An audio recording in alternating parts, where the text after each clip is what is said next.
Maïf Sport Planet présente C'est quoi le challenge ? Une mini-série pour comprendre les enjeux environnementaux et la façon dont le sport peut s'en saisir en musclant ses solutions. Le réchauffement climatique. La couche atmosphérique agit comme une serre à tomates qui tient notre planète au chaud. Sans cette couche gazeuse, la température moyenne sur Terre serait de moins 18 degrés.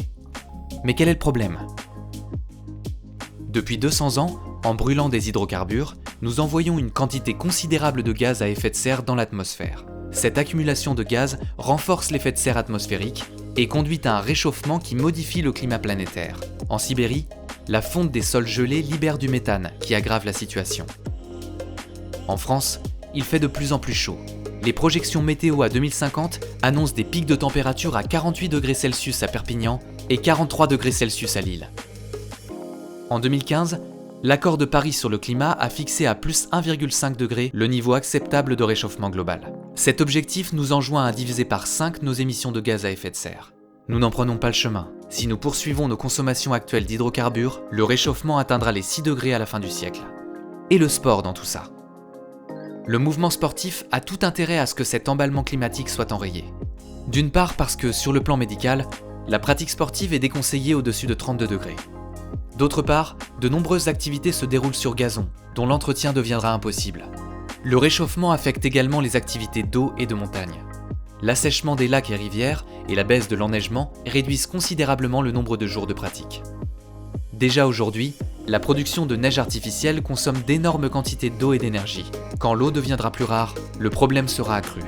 La contribution du sport au réchauffement climatique commence dès que le sportif s'habille et s'équipe.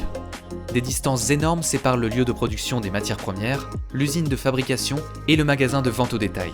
L'émission de CO2 se poursuit chaque fois qu'un déplacement se fait autrement qu'à pied ou à vélo, que ce soit en tant que pratiquant, encadrant ou spectateur. L'avion et la voiture individuelle sont les véhicules les plus polluants. On peut élargir le sujet en ajoutant les émissions liées à l'entretien des 310 000 équipements et infrastructures recensés en France. Les choix d'alimentation du sportif comptent aussi. L'eau en bouteille, la viande bovine industrielle, les fruits et légumes importés et les aliments ultra transformés aggravent le réchauffement climatique. Alors, on fait comment ? Pour contribuer à la réussite de l'accord de Paris, le sport doit entièrement revoir ses pratiques. Utiliser moins de vêtements neufs, c'est possible en faisant durer ce que l'on possède, en privilégiant le marché de l'occasion pour acheter, donner et revendre, et en réparant ce qui est abîmé. Mais comment réduire les déplacements ? Avec de l'anticipation et de l'intelligence collective, il est sans doute possible de refondre les calendriers et d'optimiser la mutualisation des moyens de transport dont tous les clubs de sport pourraient bénéficier. À titre individuel, chacun peut réduire ses déplacements. Suivre un match à la télévision est beaucoup plus sobre en énergie qu'un déplacement en avion à Cardiff ou à Doha.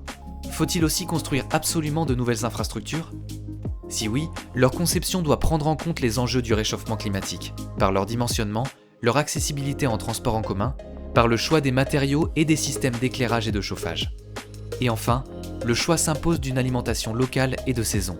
Pour vos stands et vos ravitaillements, faites confiance aux producteurs de votre région.